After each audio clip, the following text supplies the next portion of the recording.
Rammer Jammer, ignore my stammer, and welcome to the Bammer Slammer. If you're watching this right now on our Twitch channel, which is twitch.tv/smackdraw, please don't forget to follow us. And if you're in the chat with us, announce yourself so we can shout you out during the show. Thanks so much for joining us live. If you're watching this special video on our YouTube channel, which is youtube.com/smackdrawpodcast, be sure to like, comment, subscribe, and click the bell so that you don't miss a single video that we post in the future. Every time we post a new video, I promise you it's quality content, so you don't want to miss out on anything of it. We have the Rewind Show with Kyle and RN that takes place on the weekends. RN is always putting out his Mute RN videos, which are always hilarious, making fun and making light, but also sometimes taking seriously some of the big issues going on in wrestling today. So make sure you don't miss out on any of our videos by clicking that bell, so every time we post a video, you'll get notified immediately. Today, I've got a really fun show that I'm excited about, and I'm going to welcome in the panel right now. First off, over here to my right, he's the host of the It's My Wrestling podcast, which is gaining major traction on the podcast charts. He interviews everyone from in-ring talent to those who work behind the scenes to those who play major roles in the pro wrestling business. Also, he's not shy at all with his pro wrestling takes, so be sure you follow his social media. Welcome back to the show, Chris Deez. Chris, how are you, sir? Yeah, man, I'm good, thank you. I'm trying to be a little bit nicer now on Twitter, believe it or not. Okay. Maybe, I don't know, it won't last long, let's be honest. Give it a week, yeah. We're back to hot takes every 5 minutes again. But I'm just trying to be a little bit nicer, a little bit kinder. I've been having too many arguments, man. It's putting me off wrestling. Really putting me off wrestling. So I got you, man. Yeah, I don't have time for foolish arguments. After about 2 back and forths, I'm like, look, there ain't no point in us talking about this anymore. Let's just move on. So that's usually the way I do it. I'll give you 2 chances to sway me. If you don't get me in 2 chances, I ain't talking anymore. So anyway, Chris, welcome back to the show. I think we've talked on a UWO with Kyle at one time. So I think that's I think it's the last time we talked. Our Unpopular Wrestling Opinions is one of the best shows we do, and I really always look forward to watching those with Kyle. But I wanted to bring Chris back on, and I told Chris, bring somebody on you don't mind having some fun with. So Chris, why don't you introduce the man that's right below you on the screen? Yeah, man. My very, very good friend, Mr. Mike Nunn. We used to work together. I gave Mike a writing job at bodyslam.net. Really talented writer. It's a shame he's not really writing anymore since we all left Body Slam, but he's still got lots of great wrestling takes. Just a good guy to talk wrestling with. Mike, how are you, sir? I'm good. Thanks for having me on, guys. I'm looking forward to the show. Looking forward to having some good debates, good chat. Absolutely. Let's see where it takes us. Absolutely. Now, what's the weather like over there across the pond right now? Well, it's been a pretty rainy day over here. Don't know about you, Chris, where you are. Yeah, it has been shocking it down all day, man. Real heavy rain. We had a little bit of thunder as well. Yeah. Nothing major though. They've been saying we're going to get thunderstorms for the next couple of days, but nothing too bad yet. Just really heavy rain. Okay. Raining, but surprisingly warm as well. Gotcha. Now. Yeah. Weird. Yeah. Now, when the WWE was over there recently a month ago, did you guys get to go any of the shows? No. Oh, God, the last WWE show I went to was SummerSlam 2018. Okay. In Brooklyn. I've not been to a UK show in years. I went to a Raw a couple of years ago with my wife, actually, before, obviously, the COVID stuff started when they came over before. That was the last WWE show I got to go out to, but that was a lot of fun. Gotcha. All right. Yeah. Well, I'm going to Monday Night Raw coming up here in a couple weeks in November, so I'm actually really looking forward to it. They're going to be about an hour from me, and I'm actually excited because it's Survivor Series season, so I might get to see some SmackDown superstars on the show as well. So if they do any kind of invasion or come over to promote a match, they're going to have, and that'll be good there. We actually just recently did our Crown Jewel pay-per-view. What do you guys feel about the card coming up? I think it's a great card. I mean, it's definitely the most exciting I've been to watch a Saudi show. It's the best they've built one of these shows before as well. You've got there's like 3 or 4 matches that have got genuine story and genuine build and excitement to them. Whereas obviously every other year it was like, oh, Mansoor. Why? Because Saudi Arabia. But this year at least he's had something to build up to that match, you know? Right. What about you, Mike? Kind of feels like a big four card.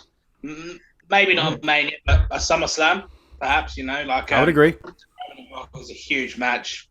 Got Lashley and Goldberg. The big triple threat women's match, which is massive for a Saudi show. Yes. Which is great. And then you've got two women's matches on this show as well, which is you've got the Queen's Crown, the King of the Ring. This is definitely, for me, the best Saudi show on paper. I don't see how it's not going to be after the show as well, because we've had some stinkers in Saudi Arabia. Absolutely. Let's forget DX reunion. That didn't happen. No, it didn't. No, it didn't. No. Yeah. DX who? No, I know DX. Yeah, last time they appeared together was 2010, right? That was the last time they showed. That's it. Yeah, that's right. Yeah, exactly. Yeah, for those people that know me and follow me, Shawn Michaels is my GOAT, my favorite of all time. And so, I think even he in an interview said, yeah, if I could take that match back, I would. So, but that's why I kind of hope it's not his last, because that should not be his last match. So, but totally wrong opponents for him. If he was going to come back and have a match, he needed to be with someone that could carry him, like a Styles or like a Rollins, someone like that who could just carry him to a great match. Absolutely. There's three people that have all said they want a match with him, and one is AJ Styles, one is Seth Rollins, and the other is Adam Cole. Any of those three would do great with him. But Johnny, give me Johnny Gargano as well. I always wanted to see Daniel Bryan and Shawn Michaels, teacher versus student. Yeah, that was one I always wanted to see. Yeah, Styles make fights. I just don't know if Shawn has the ground game to keep up with Bryan at this level. But so as I was saying, if you're gonna do space, Gargano makes sense. The only thing I don't like about Johnny is he's a little too choreographed for me. So that's the only thing I don't like. Other than that, not saying he's not a brilliant mind, not saying he's not good in the ring. You can just tell he's thinking two moves ahead. Okay, I got this coming, then I got this coming, then I got this. I don't like wrestlers who do that. I like wrestlers that react in the moment and then go, okay, now let's do this. So that's. I think the Young Bucks are quite guilty of that. Who? The Young Bucks are very guilty of that. I think. Who? They're very. What's my next spot? What's my next spot? We don't want to talk about them, do we? I don't acknowledge them either. I don't like them. I'm kidding, man. I'm kidding. They have their place. People that like them, if that's what you like, that's fine. But they're not my cup of tea at all. Speaking of tea, I have to say this. This is not just a stereotype. England has the best tea I've ever had. Not even close. I don't drink hot drinks at all. No, not a fan. I'll have the occasional coffee if someone's buying coffee, but I won't go out of my way to have it. I won't make it at home. Tea. I don't know. To say it's overrated is a bit of a stretch, but I'm just not a big fan. I prefer pop and you know what I mean, like Pepsi or whatever. I'm just not a big. I don't know. It really confuses me when it's really hot outside. Like it could be the hottest day of the year, right? And people are like, oh, I could really go for a cup of tea. I'm like, why? Oh, it cools you down. Yeah. How? Yeah. I don't get that. I don't mind tea, but I'm more of a coffee guy. We'll say over here in the U.S., hot tea is. I mean, we have it, but everybody drinks iced tea. So that's what we do. But so I can understand that on a hot day. But no, when I did 2 trips to the UK. I did one to England and one to Scotland, and both times they had tea, and it was the first time I'd ever experienced putting milk in my tea. That was interesting to me. Yeah. But I loved it. I loved it. So it's. If I'm gonna have it, you have to have it milk and 2 sugars. I like it sweet, and that's why I don't really bother with it. I would just have a sweet drink instead. Exactly. Yeah. I understand that. Well, speaking of underrated and overrated, that's where I want to get to. But before I do that, I want to also let all of you that are watching this know that if you're watching this, we also have our show in podcast form. Some of you may be listening to that right now. On whatever major podcast platform you have, go and look us up, Smack Draw Podcast. Subscribe, leave us a comment, and give us a 5-star rating. I promise you, like I said earlier, the content we put out is worth that 5-star rating. You're about to hear from Chris, Deez, and Mike. This is going to be at least 4.5 stars, so just boost it up to 5 in good faith, okay? So I appreciate it. We thank you for your support, your feedback is always appreciated. Leave us those comments, subscribe, and leave us those ratings. But now, guys, you brought it up. Let's go to a segment right now that I love to do, which is called Overrated and Underrated. I'm going to give you guys 5 statements, and I don't care who goes first or who says what. I'm going to read you 5 statements one at a time. You both get to have a chance to say whether or not you believe that statement is overrated or underrated and why. Statement number 1. AEW's acquisition of Bryan Danielson and CM Punk being compared to Scott Hall and Kevin Nash coming to WCW in 1996. Overrated, underrated? Overrated. I don't think it's even close. When it happened back in the day with Hall and Nash, they were, well, for a start, they were younger, weren't they? They must have been younger than those guys going to AEW now. I think at the time, obviously the big difference was they were actually going head to head. There's been all this talk recently of like, oh, going head to head and head to head, and blah, blah. Until both shows are on the same night, starting at the same time, both on major networks. This is not head to head. Tony Khan can spew all the bullshit that he wants, saying like, oh, we went head to head for 30 minutes. Go head to head for 3 hours, and then we'll talk. Then we'll see what happens. You know, I think those guys back then had a much bigger impact because it was the first time we'd really seen it happen as well. Right. Were they bigger stars and bigger names? That's hard. That's hard to answer, really, because Punk and Bryan and Adam Cole as well are 3 of the biggest names of today, but those guys were arguably 2 of the biggest names at the time. So it's hard. It's hard to really compare them in terms of star power. Right. When it happened back then, those guys still had a good chunk of their careers ahead of them. Obviously, Bryan is very much in the twilight of his career. Punk, the same. Cole's probably got another 10 years of being one of the top guys. That's pretty overrated for me. I think they are needle movers, but not in any way, shape, or form the type of needle that we saw moving in the Monday Night Wars. Mike, what do you think? Yeah, I'm gonna say overrated as well. A lot of the same reasons. So, in terms of star power, I think it's fairly even, but they were coming towards their prime. Hall and Nash had their prime in WCW. Bryan's had his prime in WWE. Punk's had his prime in WWE. The massive thing with them as well was they shocked the business. They shocked wrestling fans because one week they were on WWE TV. The next week they were on WCW TV. And no, everyone was like, what is going on? Some people genuinely thought it was an invasion company, which made it even bigger. So they played the angle out for weeks and months. So that was a huge moment in the business. And I don't think, as much as I like Punk, you know, and I love Bryan Danielson, I mean, he's my favourite. But it's not the same. It's not on the same level for me. No. And can I just add in there as well? Back then, we didn't have social media and we didn't have dirt sheets. Right. Yeah. So we had no idea that was going to happen. Obviously, with what's recently happened, I mean, we knew what night Punk was going to be debuting in AEW. The fans were chanting. They told everybody it was going to be that night. We had a pretty good idea Bryan would be probably like one of 2 different nights, one of 3 different dates. Right. Which sort of, they were big moments, don't get me wrong, but it definitely took away a little bit of the whoa, you know, they weren't surprises. Yep, I agree. I mean, in terms of star power, I would put Punk and Bryan above them. They were both multiple-time world champions. Razor never won one. Right. Kevin only had one. The biggest thing that you guys said was, I was 10 years old when that happened. Just turned 11, actually. I thought it was real. I thought these guys they're not supposed to be here. You know, these guys are invading from another company. What are they doing here? You know, are they you know, they come into the company to spy on us? Are they going to go back and forth? You know what's the story? And there was a moment, being a kid, when they would ambush people backstage, and people watching out front would be like, "No, this ain't happening."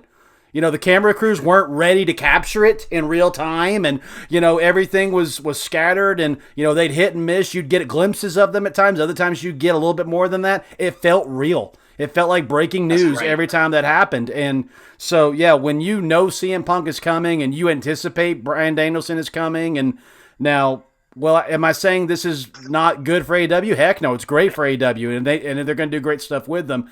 But is it history making the same way Hall and Nash were in WCW? No, I don't think so. All right, number 2. One that I actually am genuinely interested to hear what you guys had to say, because I have a very staunch opinion on this, and that is Becky Lynch's return and heel persona thus far. Underrated, overrated. I'll let Mike take this one first. Okay. Okay, I'm going to say underrated, actually. All right. A lot of people have shat on it, and I think it achieved exactly what WWE wanted it to achieve.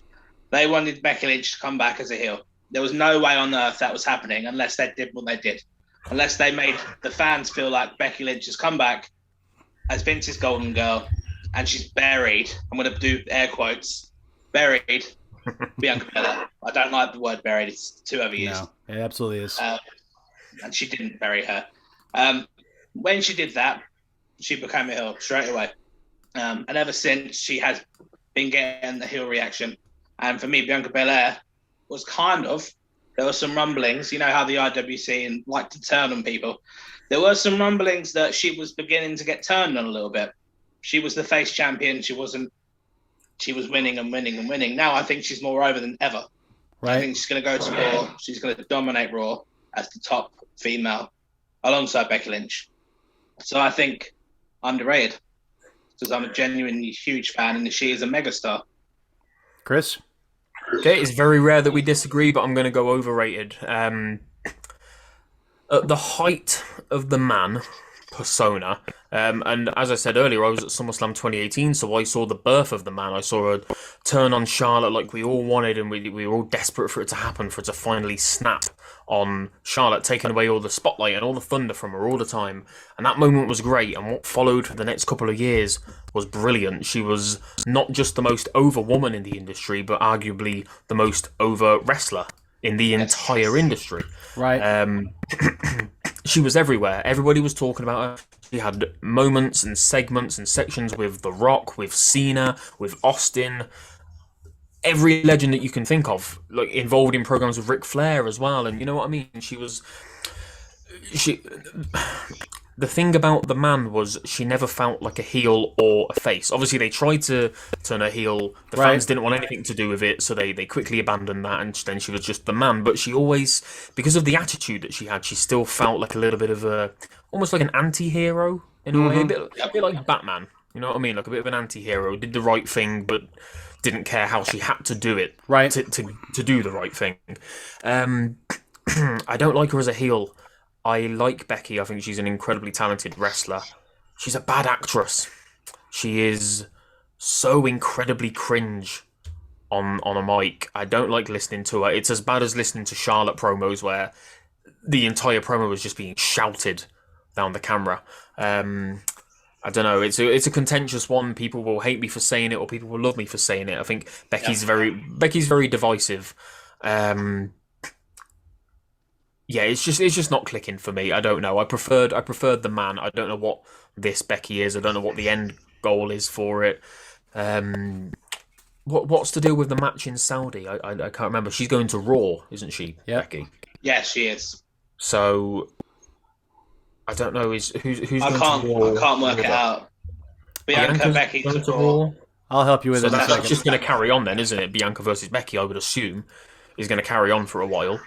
So Are they going to swap titles? Charlotte and Becky are just going to swap titles? Is like the tag team titles swapped? Yeah. I would Are you assume going to do so. I a don't know. world title? I suppose. I don't know. They're going to have to do something like that, because obviously even if Bianca wins in Saudi, you're going to end up having... Unless Sasha wins and takes it with a SmackDown. Yeah, then unless get Sasha wins. SmackDown. Yeah, so then Charlotte would just have to give up the title. I don't know. Well, It's a bit of a... I like that it's unpredictable, though. I really do. I don't know who's going to win that match. Any of them could win that match, and that's what I want to see, unpredictability. Yeah. That's even a word I don't know. If it isn't, I've just made it up. Unpredictable. Yeah, I think so. Yeah. Yeah. No, it's overrated. a word. I'm just not a fan. I Good. really like Becky, really like the man, but I'm not sold on her as a heel. It's still fairly young though. It's only been what, Yeah. 2 months, so it could grow on me. But at the moment, overrated. I think it's right where it needs to be. I am not. Yeah, I would say it's the same. I'm not neutral. I'm not neutral. I really do think that. I think that let's just call a spade a spade. If Bayley wasn't injured, this isn't a problem. I mean that's just the truth. If Bayley wasn't injured, we would probably get Bayley versus Bianca, with maybe even Sasha as a triple threat at SummerSlam. Sasha got held up for whatever reasons. I think they're Mandalorian related, because that's why she can't talk about them. So I think that's probably what happened there. Becky, I love on the mic because she, for the most part, she just speaks what's on her mind. And when you have a brash Irish lass like she is, she's going to come off arrogant and brash and over the top that way. Because, I mean, come on, y'all are both British gents. You know how the Irish talk. So, I mean, it's I just think it is what it is. As far as the Saudi show goes, Becky's had to play the role she's had to play. She didn't want to be a heel. She's acknowledged that. But they said, look, we need you to do this because Sasha's not going to be guaranteed and Bayley's hurt. So until we fix this thing out with after the draft, we need you to be the person that Bianca works up to. And then Sasha came back and threw herself in the mix. So I do think it's temporary. I think once she's on Raw, she'll probably start slowly backing it off as we get closer to WrestleMania and maybe turning back into the man, because I think that's what everybody wants her to be. I think that's even what Vince wants her to be. I just think this is a temporary thing. But in terms of Saudi, they had Sasha go over on SmackDown to give her some shine because she's about to take the pin on Thursday. And I think she's going to take the pin from Bianca, which is going to squash that and put that feud behind the two of them. They're done now. And then Becky's going to show up on Raw and said, hey, you didn't pin me. You didn't pin me. Yeah. And so they're going to blow that off. And that's when I think Bianca will push Becky away and finally cement, I got my title back. And then we're going to get finally the closure of I don't know why they let Charlotte do what they did, but now I know why. That steel chair causing that disqualification. So you're going to have Charlotte on SmackDown holding the red title. You're going to have Bianca on Raw holding the blue title. They're going to get their blow-off match holding the opposing brands championships just because we've never done that before. Yeah, that's definitely interesting and different. Yeah. I like that. And please, WWE, I know you probably won't see this, but please, if you think about it, make it a winner-take-all. Yeah, I mean, I like what you said, especially. I like Bianca and Charlotte being too proud to swap championships. I like them saying, this is my title. I'm not giving it to you. That's it. You're not taking it from me. Yeah. I like that. That's what I want to see. Make it winner take all. Unite the belts into the WWE Women's Championship again, because let's be honest, even with Bayley coming back, there's only like maybe 6 or 7 girls that have a shot at that title realistically. So that's enough for one title. They don't need 2 titles. But we'll talk about that probably a little bit later too. Number 3, GCW and the death match style of wrestling. Overrated or underrated? Go on then. You take it. I've had a bit to say about this. I have a little bit to say about this recently, haven't I? Did you see that clip of that dude with the light tubes off the roof? Yes. That's what got me talking about this. So it's a really weird one. Like, I'm a bit of a prick on Twitter. We all know that. I like to argue with people. I like to get into it with people. I like to put across my strong opinions, but I've never, ever, ever said to anybody, your opinion is wrong. My opinion is right. I respect people's opinions because we're all entitled to them. I'm entitled to like whatever style of wrestling I like. Same for you. If you like deathmatch wrestling, that's absolutely fine by me. I don't like it. You might not like Ring of Honor. I love Ring of Honor. That's fine. Deathmatch wrestling just isn't for me. I've always viewed it as just the people who couldn't cut it as pro wrestlers, who didn't have the ability, the technical ability, the mic ability, whatever it might be. You are... Every time you step into a wrestling ring, you are risking your health, your safety, your career, your life in some instances. But there's a hell of a lot less risk in a WWE ring than there is in a GCW ring or someone's back garden, someone's backyard doing fucking light tube crazy shit, setting each other on fire, jumping off the top of a house. Right. All for like fucking $20, $30 for the show, and you've just severed 7 different arteries and fucking taken one of your eyeballs out. It's just insane to me. I don't I just don't get the appeal of it. And like I said, that's fine. I don't have to. You can love it. I can hate it. That's fine. I had back when my podcast first started, a couple of months in, we had a guy on a show called Casanova Valentine, an indie deathmatch guy, and he was the nicest guy, and it was such a good interview, and he was so passionate about what he did, and even he was sort of, honest and said he wanted to be a wrestler, but he didn't have the tools to be a wrestler. He wasn't cut out for it, and that was the next best thing. So I think that's what, how many people have seen Nick Gage put on a 5-star technical mat classic? I don't know. Is he even capable of them? He might be. I'm sorry if he is. I don't know, man. Super, super, super overrated for me. Just for me personally. I get why some people like it, because I sort of liked ECW back in the day, and I know that was extreme, but maybe not quite as extreme as the deathmatch wrestling that we're seeing in GCW and all these smaller promotions. But like I say, I can respect it. I respect the fact that they put themselves through so much pain. Yes. Just to entertain people, because at the end of the day, they've still got a crowd. Whether it's 5 people in a back garden, 100 people at a bingo hall, they're still entertaining people. So my respect. I could never do it myself. I could never do any form of wrestling myself. But it's just not for me. Mike? Yeah, I agree. It's overrated. Look, you went to ECW. ECW was fine. I like a hardcore match, an Extreme Rules match, a ladder match, whatever you want to call it. All those types of matches, I really enjoy them. A death match, way too far. The one we saw in AEW, which I believe was quite tame for a death match, was pizza cutters to the head. No, I mean, I don't want to see that. And I think Moxley going over to GCW to do one diminishes him. I think that's beneath a star like John Moxley to do that, because it feels small time. It feels bingo hall, 30 fans. Yeah. It's not, like Chris said, if you like it, that's great. I don't think, it's not for me at all. Yeah, I think calling it a bingo hall would probably be actually a compliment to a lot of these people that love ECW. Yeah. But my issue with it is this, and at least with ECW, when they tried to push the boundaries with these kind of things, they still centered it around the story of the match and the story of the rivalry. And so there were some gratuitous things, but at least they tried to make it make sense. At least they tried to make it look like, you've been attacking my neck this whole time, so we're gonna have a no holds barred match where you can actually get after my neck brace now, or a match that forever everybody keeps getting interference and everybody keeps interfering in our matches. We're putting you all inside a cage. That makes sense, So the biggest thing that I hate about this, just personally, and again, like you guys said, if you're out there and you're listening to this and you watch deathmatch wrestling and you love it, then more power to you. I'm not going to watch those matches. I actually skipped through Jericho and Nick Gage's match. I did not watch it. But what I will say is this. There's a saying that we use a lot in the ministry: what we teach in moderation, our children will do in excess. And what I'm worried about is, if this continues to be what it is, how much longer before somebody does something really ridiculous and stupid that it actually takes their life? How much longer before somebody ends somebody's career doing something that is routine for deathmatch wrestling? And that's a problem. If it's routine and it's that dangerous, it's too much.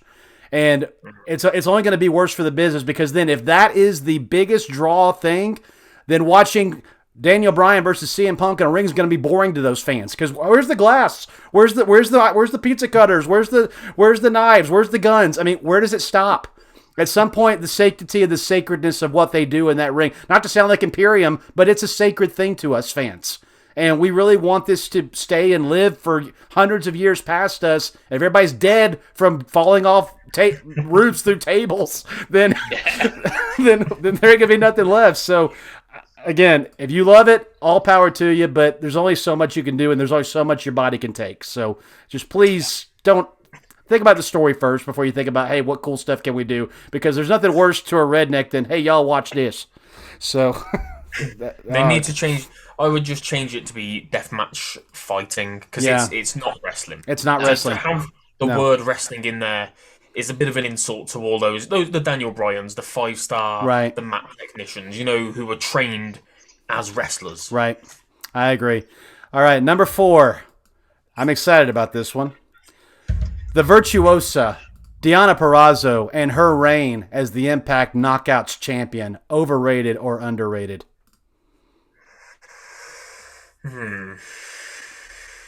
Mike, shall I go? I'll take this one. Yeah, you go first. Okay, I'm sort of going to say what you said earlier about Becky. I think it's right where it needs to be. I think it's quite in the middle. I think she's been a really good champion. She's had a lot of good challenges, but I don't think anybody quite good enough.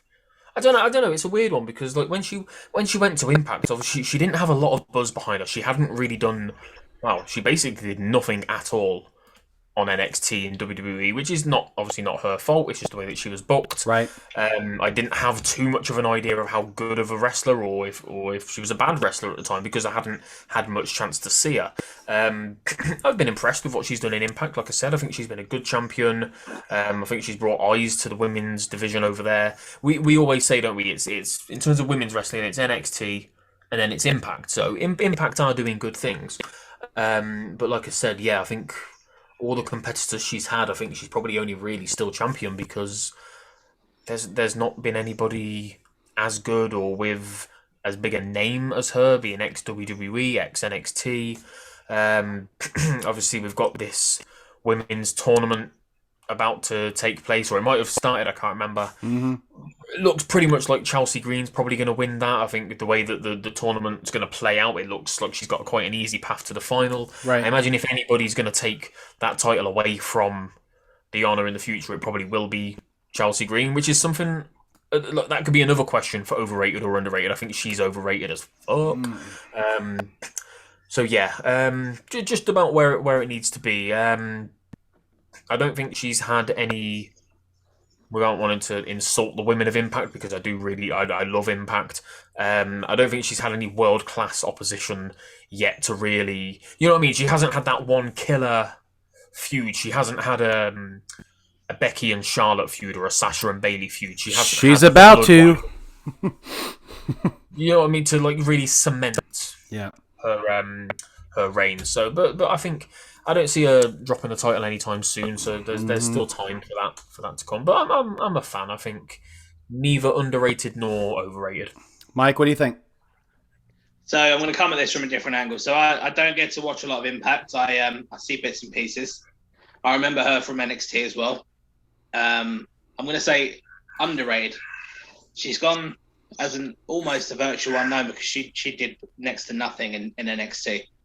And she's made herself in Impact as well, which is even more energy. One of the biggest female wrestling stars in the world. Yes. And that is mind-blowing to me. She could genuinely walk out of Impact and walk into WWE or AEW, and she's going to be a big star.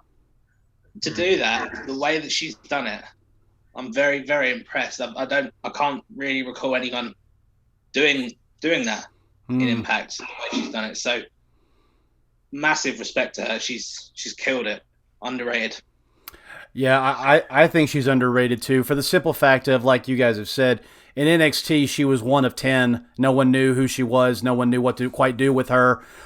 She goes over to Impact. She makes a wave, has a few good matches. And I'll tell you the secret to her success, who never gets enough credit for how brilliant she is, and that's Gail Kim. Gail knows how to pull this out of these girls, and Gail, you can tell, is all over Deonna. Deonna is like her little pet project, and she is doing so much good work. I knew Deonna was coming up, and I knew she was good, but I watched her match with Melina at NWA Empower, and I'm like, holy cow, this girl's good. Because Melina ain't going to lay down for just anybody. Melina is a cat. She'll come at you. And that match was great, and I cannot wait. One of my top 5 favorite girls of all time, Deonna, when she locks up with Mickie James, this is going to be a must-watch match. I cannot wait to see this. It's going to be so much fun. And I agree with you, Mike. If she walked out of Impact right now and said, I'm done with this, I beat all y'all, I've won every single match, there's nothing left for me to prove here, it's time to go on and fight bigger names. Give me Deonna versus Britt Baker. Give me Deonna versus Thunder Rosa. Yeah, and give me Deonna versus any of the women in the WWE. She'll put on a 5-star match with them because she is that good. And she's only freaking 27, guys. She's only 27.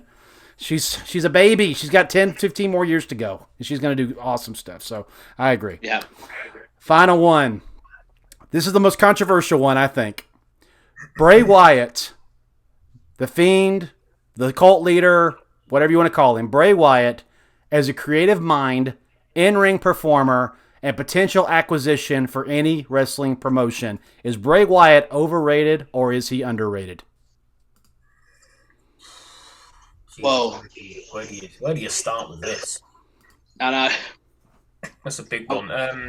Okay, I'm going to jump in right in and say, this is a bit like the conversation about Cesaro being the most underrated wrestler in the world. If 1 million people say you're underrated, you, by definition, you are not underrated, right? Because all of those people rate you enough to say that you're underrated. You know what I mean? So everybody says that Bray is an underrated creative mind. I think he's. I really don't know how to answer this as like a yes or no. He's certainly not overrated. He is without doubt one of the greatest creative minds that we've ever seen, like from an in-ring talent perspective in wrestling history, not just WWE history. They're all iconic characters that we're going to remember forever. And if he goes to AEW, the next question is, okay, what's the next character? Like, I'm not thinking, oh, who's he going to wrestle? What's he going to do? Who's he going to go after? Or is he going to go for the championship? How's he going to fit in to the roster? I'm just thinking, okay, what characters is he going to bring with him? What's he got cooking? What's he brainstorming to do next? Whatever it is, it's going to be brilliant. Yeah. In terms of in-ring, he's one of those guys a bit like a Kevin Owens, Samoa Joe, Keith Lee, a bigger guy who can move, a bigger guy who's like really agile and can pretty much do it all. So he's definitely underrated when it comes to his in-ring ability. But yeah, it's hard to say underrated in terms of creative, because everybody knows how much of a genius the guy is. You know, one of my favourite things that I've ever read or noticed or been told or seen about Bray Wyatt was how, you know, in all of those promos he did over those couple of years, there were those little hints. There was always one line of the promo that didn't fit with the rest of the promo. Right. If you put them all together, it basically told the story of the Fiend. Yes. And this was like 3 years before the Fiend was even a thing. That's incredible. Yeah. Like, how many he had it all up here. Yep. You know what I mean? How many wrestlers have, like, WWE could have just turned around and said, no, we don't want the Fiend, and then all of that work was for nothing. But how many wrestlers have put that much time and effort, other than maybe The Undertaker, into their character and keeping that persona? And I think he's a once in a lifetime. Sounds like you think he's underrated. Yeah, I guess so, but you know what I mean? Like, for me to say the words he's underrated doesn't make sense to me. It's like with that Cesaro thing, because I'm sure everybody, pretty much 99% of people you could ask that same question to would give the same answer. So if we're all saying he's underrated, then he's not underrated. You know, it's a weird one. I think he's incredible. I'm excited to see what he does. I really hope he goes to Impact, because I think if they can give him complete creative control of and that they character, would, you know, they would lay out the red carpet and give him anything in the world that he desires, and it'll be worth it. It'll help elevate Impact again, especially, you know, there's rumors that they're going to get Braun Strowman as well. I think Impact are really just on the cusp of exploding again soon. I hope they do it. Mike, what do you think? But it is a tough one to answer. If I'm going to say underrated or overrated, I'm going to say underrated. But it depends where he goes. If it's AEW, I don't think that's the best place for him. Bray Wyatt is one of the best characters I've ever seen in wrestling. The Fiend, the cult leader, Funhouse Bray as well. One of the best characters. I don't think he gets to explore the character side as much in AEW. They do characters, don't get me wrong, but it's more about the in-ring stuff and less about gimmicks. So there's not a lot of gimmicks in AEW, if any, really. If he goes back to WWE, which is my hope. Did you really just say there's no gimmicks in AEW? They got a freaking dinosaur, man. Yeah, but he's not doing as much as he you know. Yeah. He's just sort of Jungle Boy's sidekick. I mean, gimmicks that are going to carry you to a world title, gimmicks that are going to make you a star. Yeah, I think I know. I know what you They've mean. got gimmicks, but they don't have characters.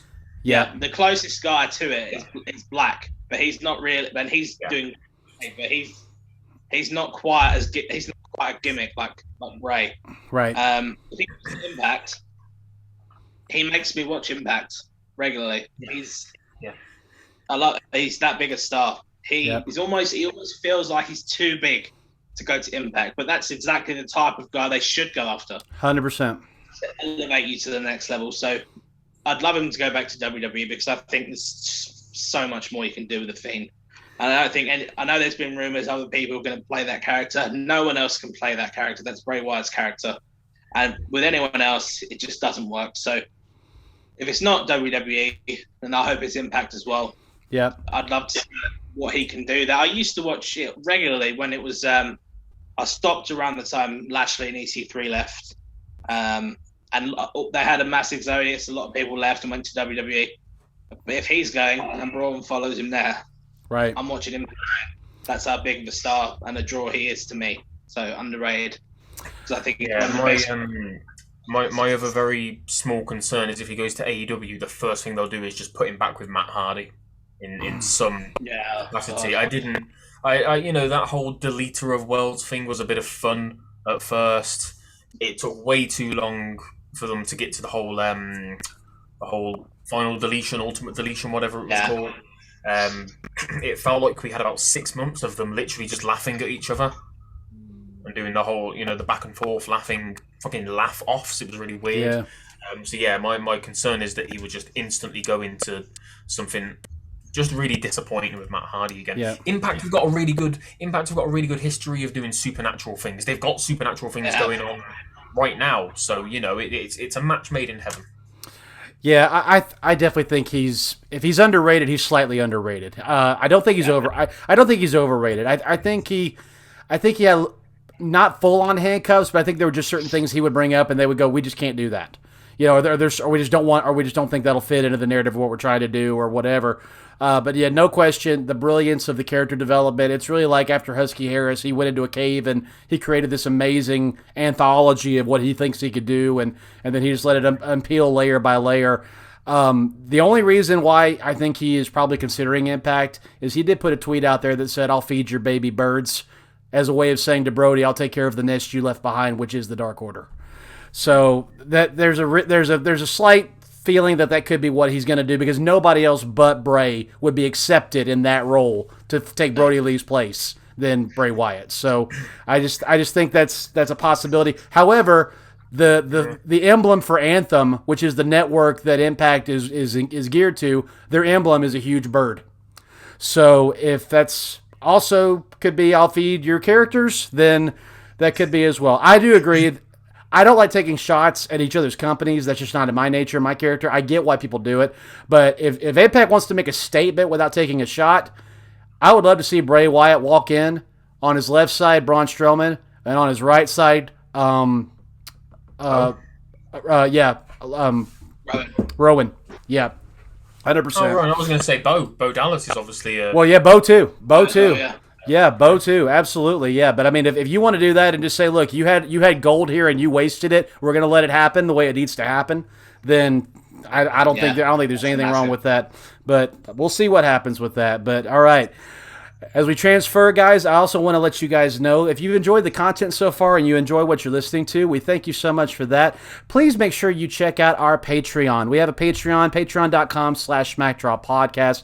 If you go in there and you look at it, we have different subscription level tiers. All of these tiers will allow you to go from $1 all the way up to $25. And depending on how much you subscribe for, it depends on how much you get from us. We'll do shout-outs. We'll do sticker packs, exclusive content. We'll get you a SmackDraw t-shirt. We'll give you some behind-the-scenes access.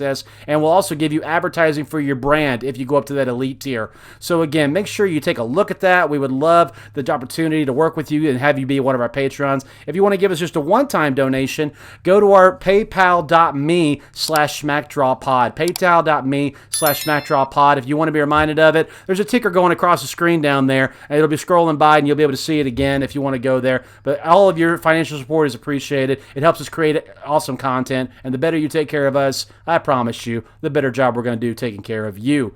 So now, guys, let's get into the other reason you guys are here, and that is we're going to play a session of Around the Ring. And I love doing this after Underrated, Overrated, because it gets the creative juices flowing. You got to think on your feet. So what I'm going to do, and how Around the Ring works, is I'm going to give you guys 10 statements. And you guys are going to take turns going back and forth on what you would say to that statement or to that scenario. Whoever gives me the more compelling answer, in my opinion, I'm going to award you a point. At the end of the match, whoever has the most points wins between the 10 questions. And to help make sure there's not a tie, one of these statements is what I call the game changer, and the game changer is worth 2 points. So that immediately eliminates a tie. Unless both of you just have such a bad take, nobody gets a point. But I usually don't do that. So, but here, let's see. So, Mike, because you're the invited guest, I'm going to give you the chance to either choose to go first or defer and let Chris go first. I'll defer. I'll let Chris go first. You're going to let Chris go first. Okay, Chris, the first scenario that you get to choose is the best pro wrestling promotion outside of the WWE is... The best promotion outside of the WWE is what? You have 30 seconds. Go. Ring of Honor, and I don't think it's even close. They're putting on incredible matches. The Pure Division is pretty much their answer to Impact's X Division, but honestly, I think it's better. It's a more pure, obviously, and stripped down version of wrestling. Just two dudes just beating the hell out of each other. What they've done with the Ring of Honor women, the Women of Honor, their tournament recently has really elevated women's wrestling as a whole. Maria Kanellis has gone back there and done an incredible job of booking the women's division. Shane Taylor Promotions. That's 30 seconds. That's about how long it feels. All right? Right. All right. Mike, your turn now. 30 seconds. The best promotion outside of the big WWE is what? Go. I'm going to say AEW is, because AEW is the first promotion since WWE. It feels big time. It feels box office, and getting big stars back into wrestling like CM Punk, bringing in Bryan Danielson, giving creative freedom to their talent. As much as sometimes I don't like what they do, they are becoming a true alternative, for the Laps fan, and one day competition that's going to push WWE and AEW together to push better content out. So for that reason, I'm going to say AEW. All right. And because of that, I'm going to award you the point, Mike, because I do agree with you. Although I do love pro wrestling and I love the purity of pro wrestling, I can't deny before AEW came along and started stepping up their game, WWE was trending down in their creative, and now they're having to step back up because of AEW. Ring of Honor is not pushing them to get better. AEW is. So only because of that. So, and again, I don't think this is going to be a full-fledged war. It's not the same thing. And if you want more opinion on that, go listen to Eric Bischoff. He's doing a great job with that. Speaking of which, I would be remiss. Chris, take just 1 minute and talk about this upcoming thing you got going with Eric Bischoff. Oh, gladly, yes. So in just over a week, start of November, me and Eric Bischoff are coming together to record the first episode of a brand new series that we're going to be doing together, side by side, start of every month. It's the All Elite Wrap Up, so AEW. It's literally it's going to be an AEW review show, reviewing everything that's happened in the previous month, all the best matches, moments, storylines, all the big talking points. Wow. But it's also going to be a chance, obviously, to get, we're all wrestling fans. We've all got our own opinions. It's great to get those opinions from the mind of somebody who's not only been in the business for decades and been a success in the business for decades, right, but he's been a part of AEW pretty recently. We've seen him quite a few times. He's quite close to the promotion, close to the guys who are there backstage, So he's got a good idea. I've been really surprised, to be honest, how outspoken he's been, Eric, about Tony Khan in the last few days, because I thought, they essentially had like a working relationship. Right. But yeah, we're recording our first episode, start of November, but we're going to treat the first episode as like a 2-year review, basically, because obviously AEW has been going for pretty much 2 years now, hasn't it? It was October 2019 when Dynamite first started. So yeah, we're going to give a big overview of what they've done right, what they've done wrong, what more they need to do, and what Eric would do if it was up to him, Absolutely. One of the great minds One of the greatest minds there's ever been in the wrestling industry. So it's going to be fun. I'm really excited. Really, really looking forward to it. You should be. This is an awesome opportunity. Absolutely. Interviewed him like 4 or 5 months ago, and he was an absolute delight. Man, he was such a good guest. Such an easygoing, really down to earth. Just a nice guy. You know? Awesome. All right, Mike, this time you're going to go first for question number 2. Question number 2 is, the latest female trio to make waves in pro wrestling is Toxic Attraction on NXT. Looking back, we've had Pretty Mean Sisters, Vince's Devils, The Beautiful People, Team Bad, PCB, Team Bella, and Absolution. In your opinion, Mike, what female stable has done or is currently doing more for the pro wrestling business both during and even after their time together as a faction? So which pro wrestling stable of women did the most for pro wrestling either during or even after their time together as a faction? You have 30 seconds. Go. Okay, so I'm going to say PCB. Paige, Charlotte, Becky. Not so much during their time as a faction, but we're going after. Unfortunately, Paige's career was cut short. I hope she gets to come back. Becky and Charlotte. Charlotte, the greatest of all time. Becky Lynch, the biggest female star of all time. Those two are the biggest, they're the biggest stars of all time. But Becky became the most over person as a female, which I never, ever thought I would see.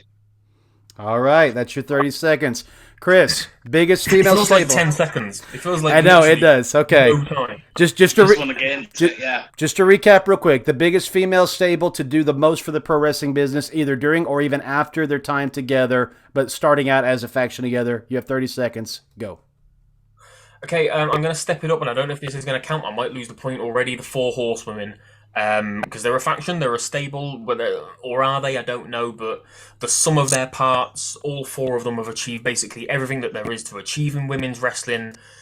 As Mike said, Charlotte, the greatest of all time, Sasha on her way to being one of the greatest, Bayley, criminally underrated, Becky, the most over wrestler in the entire world at one point. The women's evolution, the women's revolution happened because of these 4 women. Chris, I'm going to give you the point on that. I love that you went with that because I didn't list it, but it's like it's unspoken. It's like it's like an unspoken faction that always fights each other for some reason.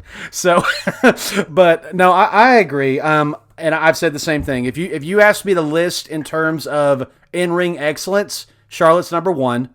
Then actually I'm going to go Bayley. Then I'm going to go Sasha, and then I'm going to go Becky. But I will say this: Becky, since coming back, she's dangerous. She's very dangerous. You can tell she spent some time with Conor McGregor and some of these Matt guys because her quick strike attack and her ground attack has gotten so much better. So I definitely think Becky is going to give Bayley that. And honestly, that's the one rivalry we haven't seen yet that I'm looking forward to is Bayley and Becky. It hasn't happened yet. And when that does happen, that's going to steal the show. So I'm looking forward to it. Now, in terms of... Bayley was my MVP of the pandemic era. Yeah. By far. Drew as well, he was up there, but in terms of women, Bayley was incredible. Bayley was the MVP. I will put Bayley as the MVP for the women, and I'll put Sheamus as MVP for the men. Sheamus carried that match. Every feud he was in was just so good. In terms of being over, Becky, Sasha, Charlotte, Bayley, unfortunately. Bayley's the sleeper. Nobody thinks about her. She just is. Yeah. And again, I put Sasha above Charlotte because, let's just be honest, more people love Sasha than Charlotte. They do. Yeah. They do. Yeah. Easily. Yeah, so Charlotte's third in terms of being over, even though she's technically the best one in the ring. All right, number 3. We're back to you, Chris. Recently, I had a discussion with 3 pro wrestlers on this show about kayfabe, their in-ring persona, and how they present themselves on social media inside and outside of the ring. Make your case for or against when it comes to living the kayfabe life as a pro wrestler. For or against it. Make your case. Go. against it. I think it's so hard now, especially with the rise of social media and reality TV and so many things going on. Especially WWE want to constantly push in our faces. They want us to see the human side of these people. You can have a heel in the ring, all of a sudden go on social media and congratulate one of his colleagues on the birth of his baby son or daughter or whatever. Yeah, I think it's too hard to be kayfabe in this day and age. A few wrestlers are still really good at it. Somebody like The Miz is normally pretty good at it. Randy Orton's pretty good at it. That felt And like about 5 seconds. and time. Good statement, though. All right, Mike, let's see if you can steal the point from him. Should wrestlers live the kayfabe lifestyle anymore? Are you for or against it? Go. Okay, so no, they shouldn't live the kayfabe lifestyle anymore. I think it's outdated now. I think all these wrestlers have so many opportunities in the media and in the world of films, TV, news to be themselves, to get them over as bigger stars. If they live the gimmick too much, they're going to put themselves out of opportunities. We all watch TV shows, we all watch movies. Actors play roles. They don't need to be in kayfabe all the time. That's all I need to say about that. Oh, And that's time to spare. That's all I got to say about that. Yeah, I'm from Alabama. Forrest Gump's a hero to us. Yeah, I'm gonna. Wow, that's tough. I'm gonna. Mike, I'm gonna give it to you. Just edging out Chris barely, only for the fact of the opportunities you said they have on all the other platforms. Here's my thing. Anybody that says kayfabe is impossible, 3 letters, MJF. Yep. It's possible. You can't tell me behind closed doors with his mom and dad he's that jerk. He's not. So but to me, I don't care. To me, I hate him with every fiber of my being because he is. Here's my thing. If you can create a character that is so close to your persona and it gets over to where you don't have to tweak it or change it and it's who you are all the time and all you're doing is dialing it up and down, you've got a winner. Yes. A.K.A. Stone Cold Steve Austin. That's Steve Austin. If you can figure out how to do... The Rock is the same way. The Rock dialed up the showmanship, but if you see Dwayne Johnson on the street or in interviews, he's that cocky, funny, loves to tear it up with you guys, so you believe that's who The Rock is when he's doing who he is in the ring. I would argue to say this is the most real Roman Reigns we've ever seen. I was going to say Roman Reigns, yeah. So that's what I'm saying. It can be done. I firmly believe with all my heart it can be done if you're willing to put that little bit of effort to just when you tweet, think about it and go, will this damage the story I'm telling? Will this damage the character I'm being? What I hate is when people... Go ahead. You need to be careful. You need to be careful with, if I don't want MJF being MJF on TV and then coming out and kissing babies on... Exactly. We'd be flipping them off. We'd be flipping off the babies. Yeah, he flipped off a 10-year-old, then he told the kid in a wheelchair to stand up. That's pretty bad.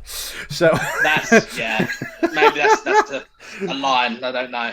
Yeah, but I mean, I agree. I don't know if you guys saw it, but Liv Morgan recently showed a video that she was making with her and CJ Perry, aka Lana, and Sonya Deville hanging out by the pool. I'm like, Liv, Sonya just recently almost kept you out of the Money in the Bank match. Why are you hanging out with her?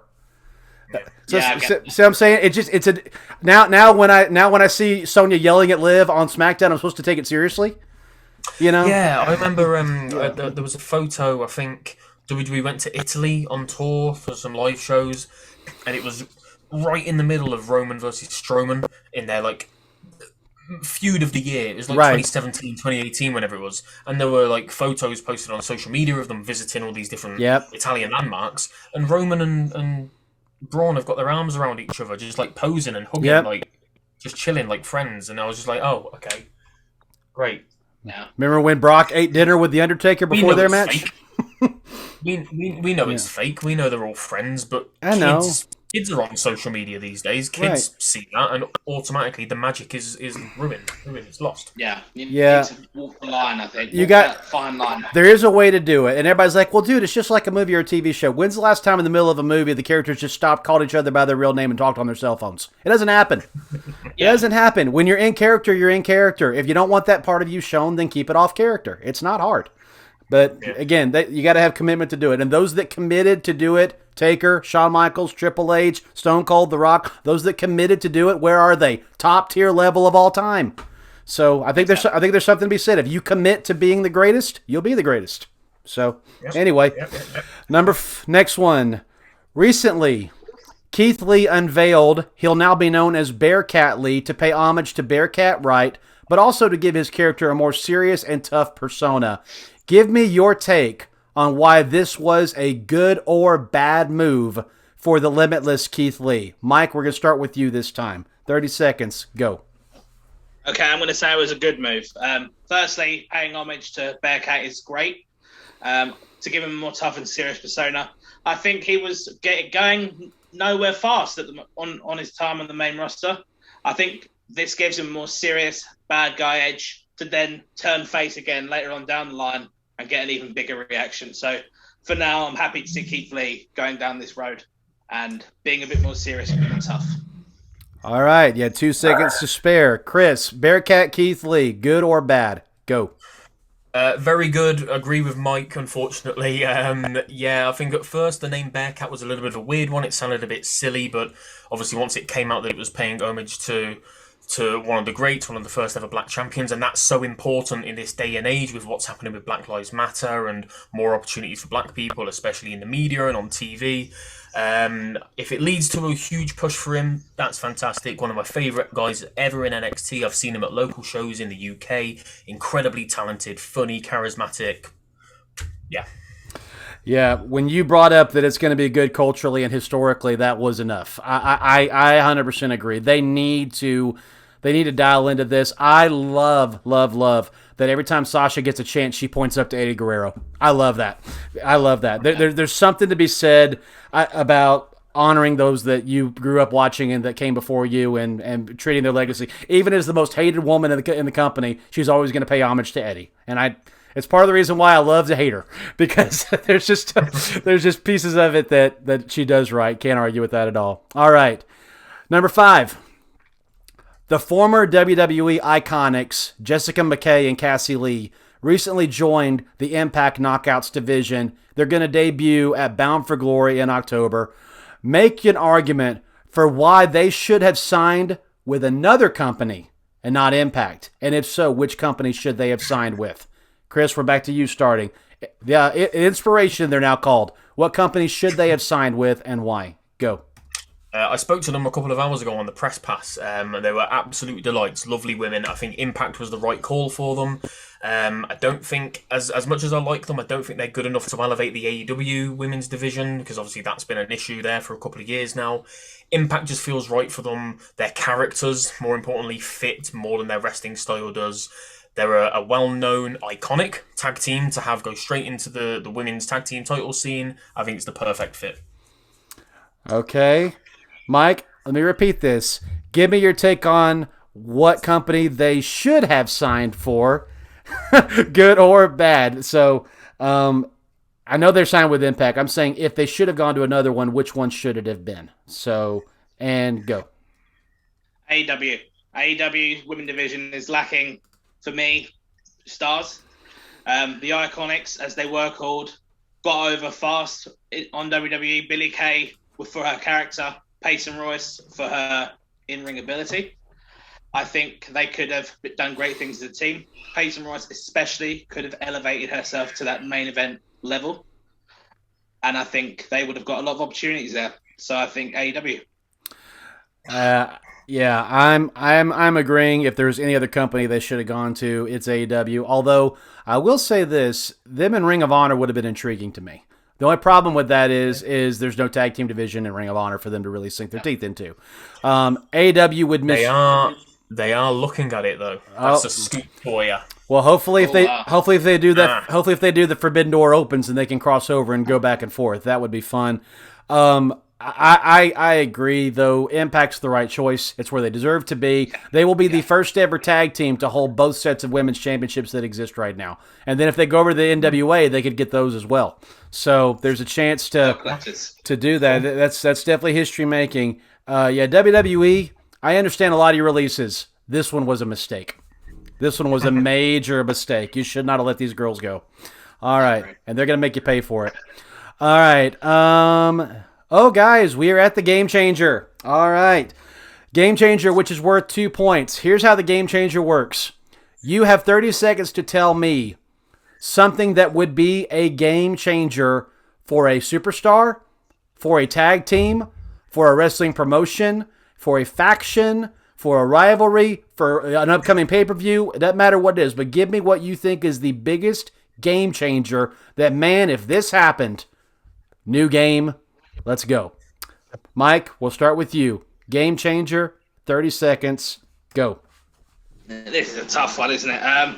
Okay, game changer.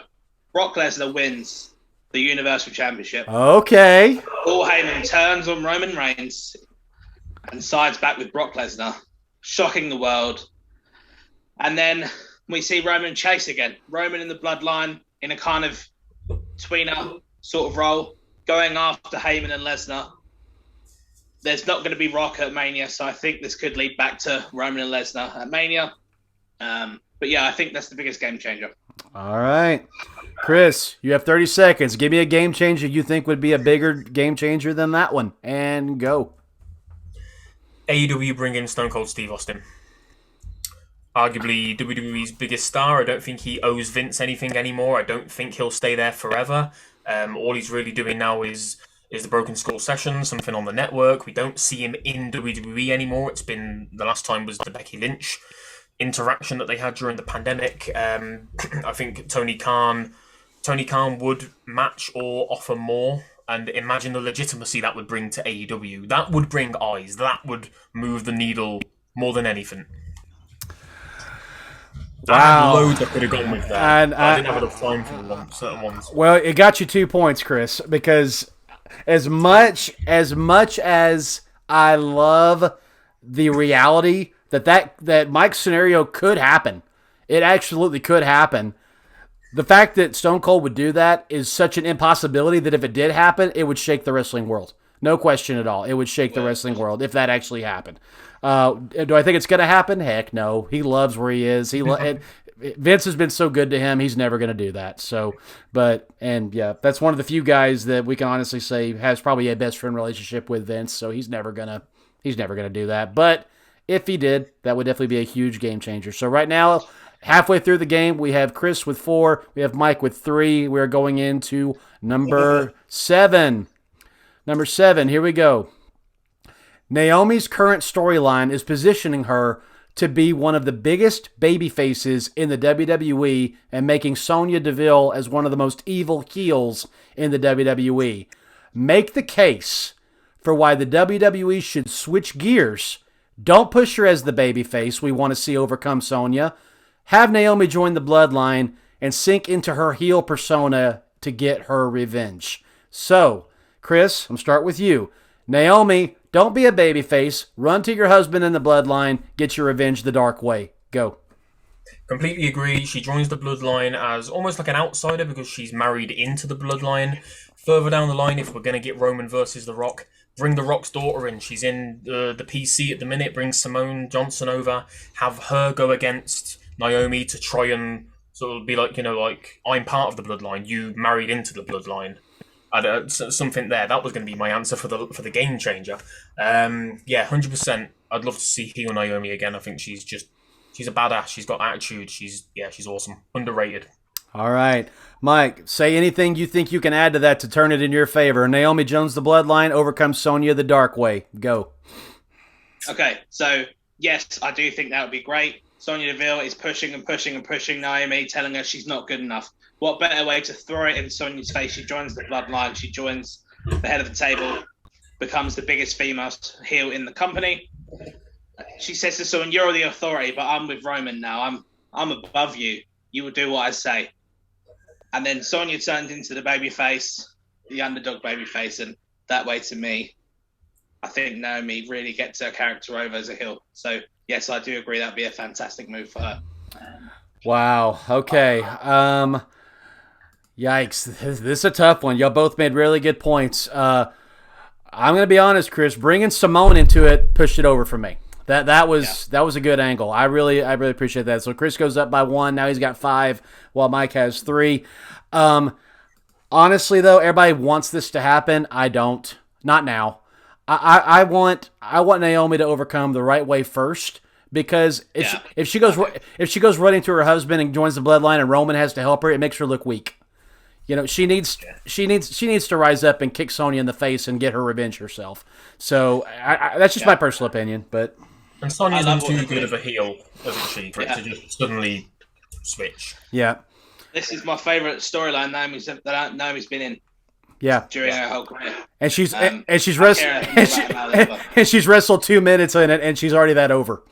So yeah, I mean, it's huge. That just shows you it is so much about storyline and characters, and that sometimes the wrestling is secondary. Yeah, 100%. Now, eventually, should she join? Yeah, she should. Yeah, eventually. But again, it needs to be when they're comfortable to actually let that marriage be on screen. And I think there's a little bit of Becky Seth fear that if we get too on screen with this, it's not going to work for us. So, and let's be honest, Jimmy hasn't exactly helped himself lately. So maybe she wants to kind of stay out of that just a little bit to make sure everybody gets over it a little quicker. All right. Next one.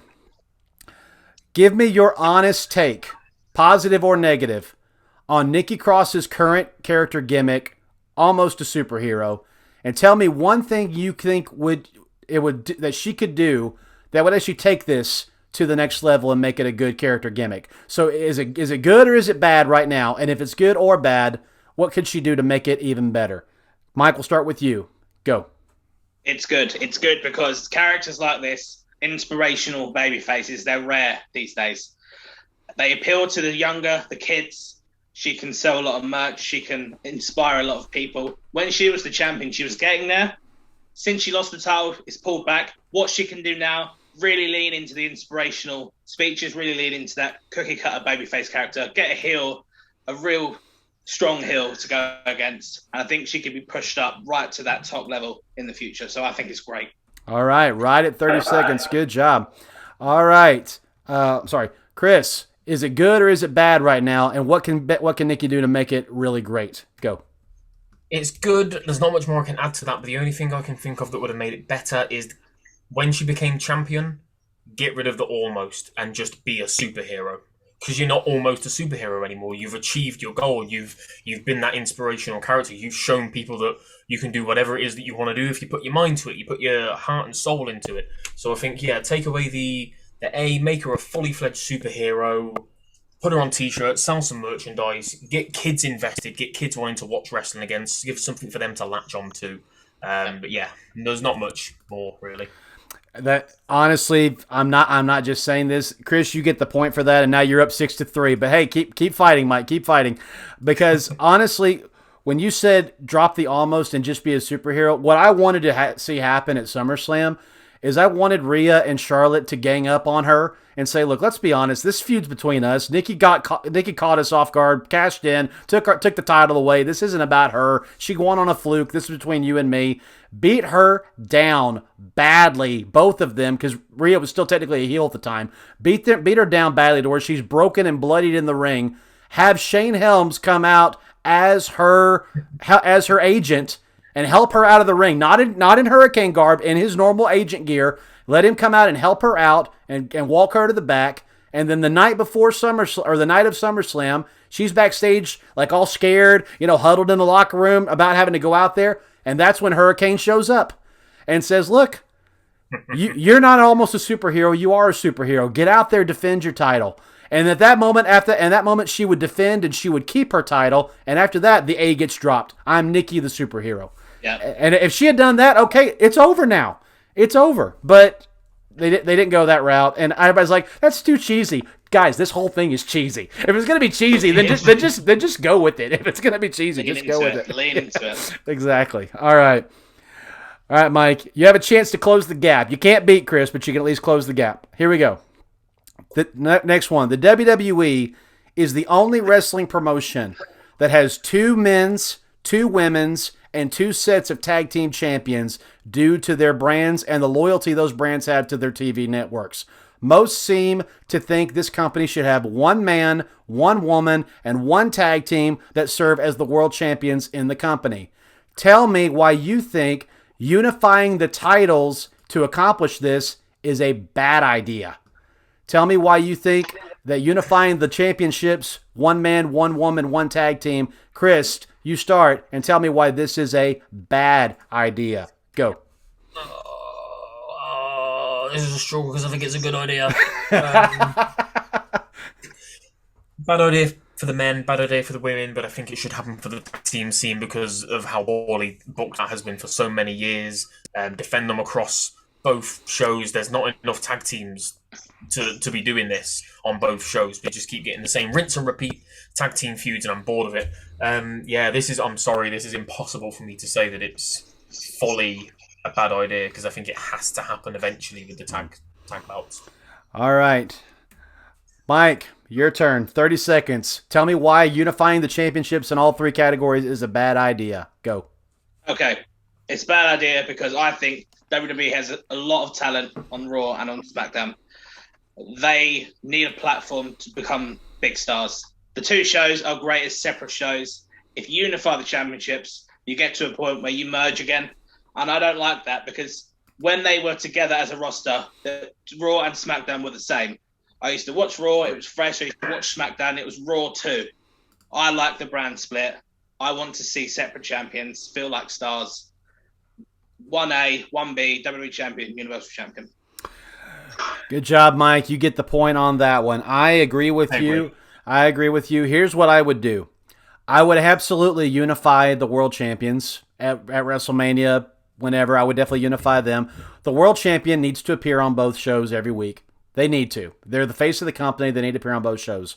I would definitely unify the women's championship. They definitely need to appear on both shows every single week. They're that important to the company. I would create a women's mid-card title. Let it be just like the old Intercontinental Championship. Once you win that title, you move up in the company, and when you lose it, your next goal is you go for the top girl. And I think that needs to be, but I do 100% agree. Unify the tag team championships, and that's the only tag team championships in the company. Let them go back and forth between pay-per-views. If you want to go, okay, on Raw, we're going to have a triple threat tag team match. Whichever team comes out gets a shot at the titles at the next pay-per-view. And then the next month on SmackDown, same thing. Or a double team or a four-way or whatever. And constantly, both brands are getting a chance to go after the tag team titles. It should be that way, 100%. But I would unify the tag team titles. I don't think there's enough depth in the division, and then you can focus more on sometimes tag team feuds without the titles as well, where need be. And I would unify those. While we're there, can we get rid of the women's tag titles as well? Just get rid of them. Because there are no legitimate teams. Right. That's right. There's one. There's one, and they hold the titles. That's literally it. There are none since they split up. Even they're makeshifts, aren't they? Yeah, they're all makeshifts. They had Knox and Shotzi have been split up. Yep. Natalya and Tamina have been split up. Opposite shows, crazy. Although Shayna and Nia are gone. I have a theory to that. I think that they split up Natalya and Tamina because they're going to put Tamina and Nia Jax back together. Yay! Yeah, they were better than Natty and Tamina. Yeah, I hope so. Yeah. I hope so. That the Faces of Fear in the women's division, that'd be impressive. I would love to see that. That's the best thing you can do with those two, I think. Yeah. That neither of them are top level. But as a team, they could be feared in that tag team division. 100%. And when Aaliyah finally debuts on SmackDown, if they're not going to give Liv Morgan a singles run, Aaliyah and Liv would be a great tag team. They're best friends. Yeah. So just let them play off each other and work together. So we'll see. All right, last one. We're going to close the show out. Here we go. I put this last because this is the main event. AEW is building towards a showdown between heavyweight champion Kenny Omega and Hangman Adam Page at Full Gear. In 30 seconds, tell me why Hangman is the wrong person to take the title off Kenny Omega. Tell me in 30 seconds why Hangman is the wrong person to take the title off Kenny Omega. Mike, we're going to start with you. Go. This is a tough one. Okay, he is the wrong person because AEW is trying to become the number one wrestling company in the world. They have a lot of big stars there. Bryan Danielson, CM Punk, the likes. Hangman Adam Page is not a big star yet. So therefore, he is not the person to carry AEW to that next level.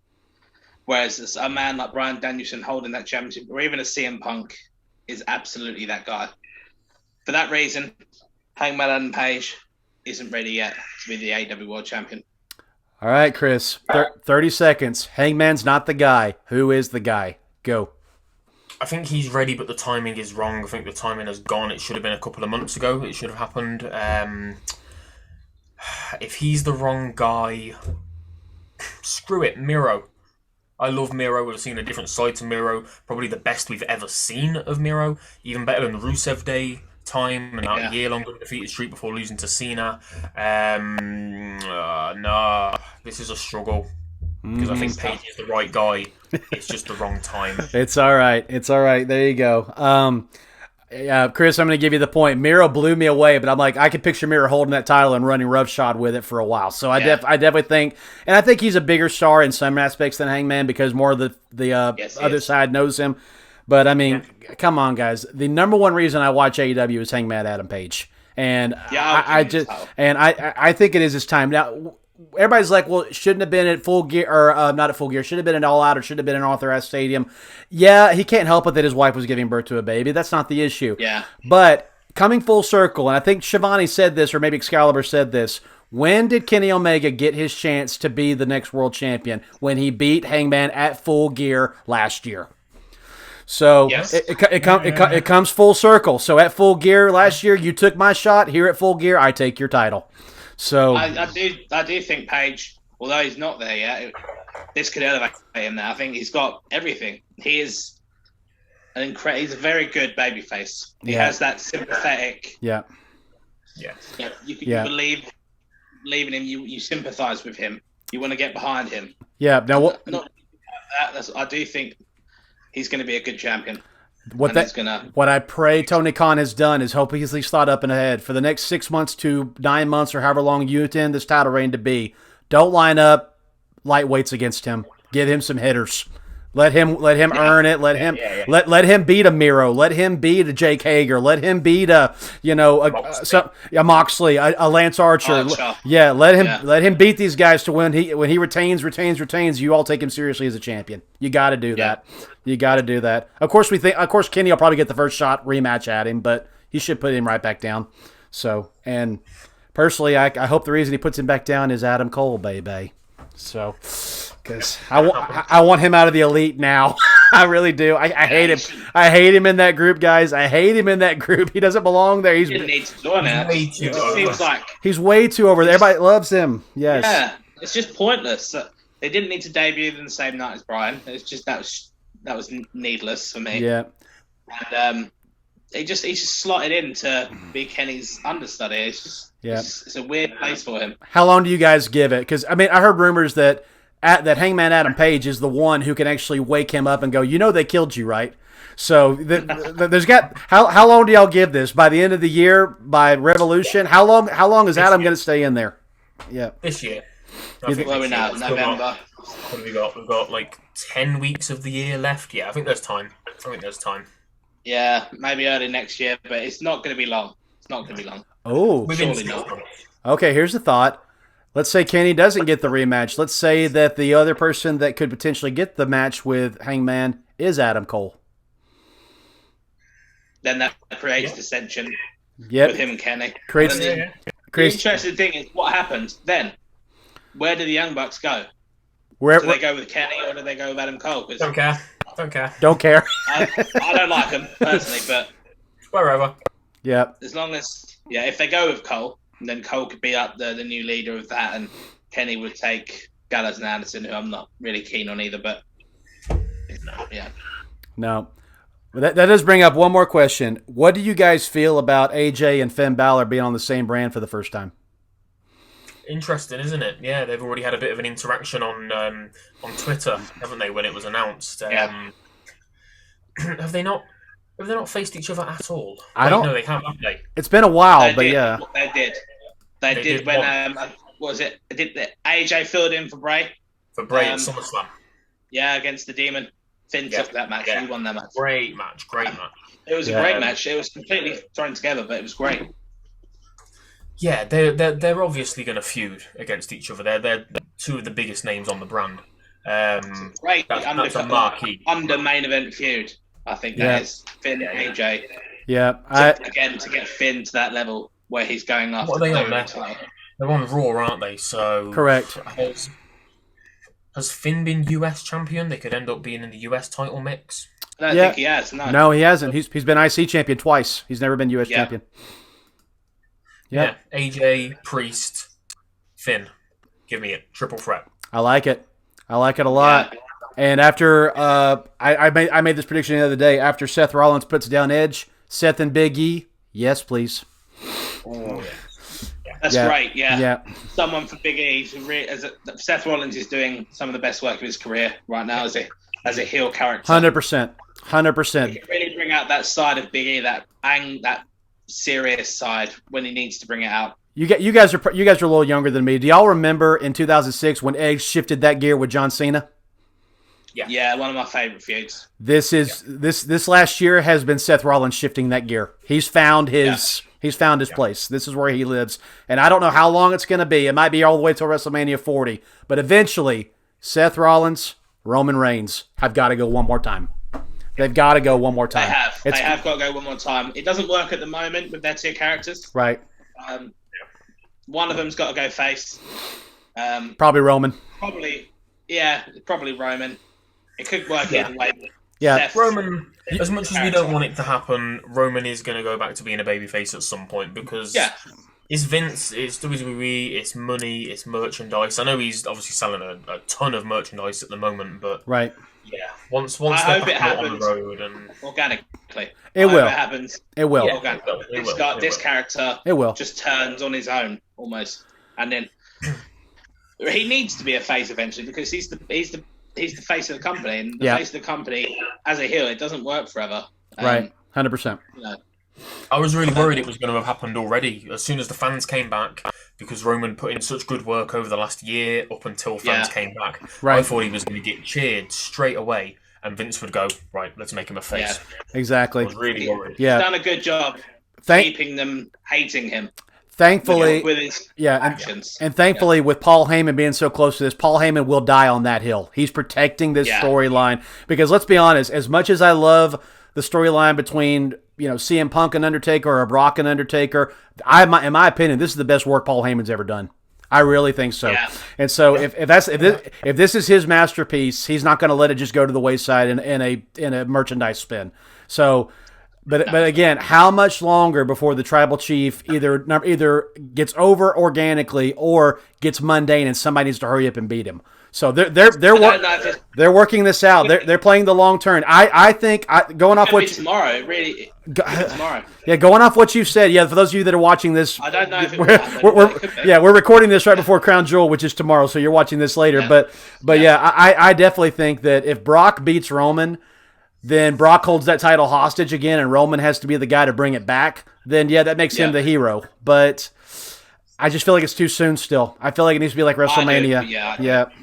I can see people getting a bit bored of the bloodline eventually, and obviously people complain about long title reigns, but people also complain about the title being switched around too quickly, so you can't really win. Right. There are still things they can do with the bloodline, like bringing in the third Uso, bringing in Naomi, what I said earlier about bringing in The Rock's daughter when they eventually do Rock versus Roman. There are still avenues they can explore. Yeah. I don't know if I'm wrong about this. I was watching NXT this morning. It was obviously on last night. The guy that's debuting, what was his name? Sequoia? Sephora? Yes. Yeah, that's Fatu. I thought it was, Yeah, that's Fatu. I'm looking forward Is to it that. Sefa? Jacob? No, it's not Jacob, is it? No, Jacob's MLW. Yeah. Yeah. Right, yeah. His name's Sefa. His name on NXT was something like Sequoia Sefa or something like that, but I thought it was him. I'm looking forward to seeing it. I thought it was Solo something. Yeah, Solo. Yeah. Sequoia, I think. Something like that, yeah. I'm intrigued. The one thing hanging in the balance with Roman's story, unfortunately, is when he does finally face The Rock, which I think they're trying to hold off till WrestleMania Hollywood. If that happens, The Rock can't be a heel. It won't make sense. No. So you got to keep Roman a heel that long, or do you turn him face and then let him drift back? I mean, this is a long play, but thankfully Paul Heyman's behind it because he'll make it work. But it's a long play. So is he going to hold the title that whole time as well? I don't think so. SummerSlam? I don't think so. No. I think Drew McIntyre's the guy to take it off him. I've said that, but a lot of people don't agree with me. They think Drew's too soon to get back in the title picture. I think it would make sense on SmackDown. Yeah. But I think Not he's yet, too but soon, I think but he will eventually. my idea would be SummerSlam next year for that title change. I don't think it'll happen at Mania, but I think SummerSlam next year. Interesting. So, We'll see. Yeah, I'm looking around the roster to see who's the babyface that could be big enough to do it. You could say Big E when he loses the WWE title, but I don't know. I just don't. Yeah, it's a tough one. It's a real tough one. But all right, guys, let's wrap it up. Thank y'all so much for watching this and for listening to it. We appreciate your time with us. As always, if you want to watch us when we go live on Twitch, you can go to our Twitch channel, twitch.tv/SmackDraw. Thanks for joining us there live, and don't forget to follow us and click the bell there so you don't miss us when we go live. If you watch this on our YouTube channel, or if you found us on our YouTube channel, subscribe there, which is youtube.com/SmackDraw Podcast. Be sure to like the video, comment the video, subscribe, and click that bell so that every time we post a new video, you'll get notified immediately. All of our content comes out weekly on all of our shows. We don't want you to miss any of it. And if you're listening to us on a podcast, subscribe, leave us a comment, leave us a 5-star rating. Come on, guys. This has been an awesome episode. It deserves 5 stars. And also, if you want to help us out financially, visit our Patreon, patreon.com/SmackDraw Podcast, or give us a one-time donation at paypal.me/SmackDrawPod. Chris, Mr. Deez, please take a minute. Put yourself over. How can we find you on social media? And what does In Our House It's My Podcast coming up? So on social media, it's my wrestling pod across all different platforms. Hit me up on Linktree, linktr.ee/it's my wrestling pod. Everything's on there. All the audio platforms, YouTube, blah blah blah. My Patreon as well. What have I got coming up? So when's this episode going to be released? 1st of November. 1st of November. I'm trying to think what I've got. Around this sort of time, I'm releasing my episode with Dr. Tom Pritchard. Oh, wow. Awesome. I've got Mike Bennett, Maria Kanellis. Oh, man, I've been so busy, I can't even remember who I've had on. Loads of big names. Got loads more stuff coming up soon. In fact, this episode that we're on now, this will be dropping a couple of days before the first episode with Eric Bischoff, so keep an eye out for that. The All Elite wrap-up, I will be pushing that to the moon as much as I possibly can. So, yeah. Awesome. That's me, man. Thank you very much for having me on. Absolutely. Mike, how can we find you on social media? What are you working on right now? Okay, so on Twitter, @NunnyBoy20. Come talk wrestling. Chris was mentioning his show. I'm not as big as some of the names he mentioned, but as we're recording this today, our NXT 2.0 review dropped. Yep. Me and Chris talking about the first 4 weeks of NXT 2.0. So I've appeared on this show a few times. And hopefully in the future I will appear on some more. So, yeah, thanks for having me. Pretty sure you will. Absolutely, man. I appreciate you guys being on. Last question, NXT 2.0, A to F. Give it a grade. Oh, what did we say? B+. That's what y'all said? Yeah. I think you said similar. B+, A minus, that sort of area. I mean, I think it's exceeded all expectations. I really do. Yep. Yeah. I'll give it a solid B. Absolutely. There's a few things that are too much like Raw and SmackDown. I wish they'd stop doing, like the coexist crap. Other than that, Other than that, I 100% agree. All right, guys, thank y'all so much, and you can follow me at BamaDave24 on social media. Follow the podcast at Bammer Slammer, and follow the brand at SmackDraw Podcast. Until the next time we drop the hammer. Thanks so much for joining us today here on the Bammer Slammer. Have a good.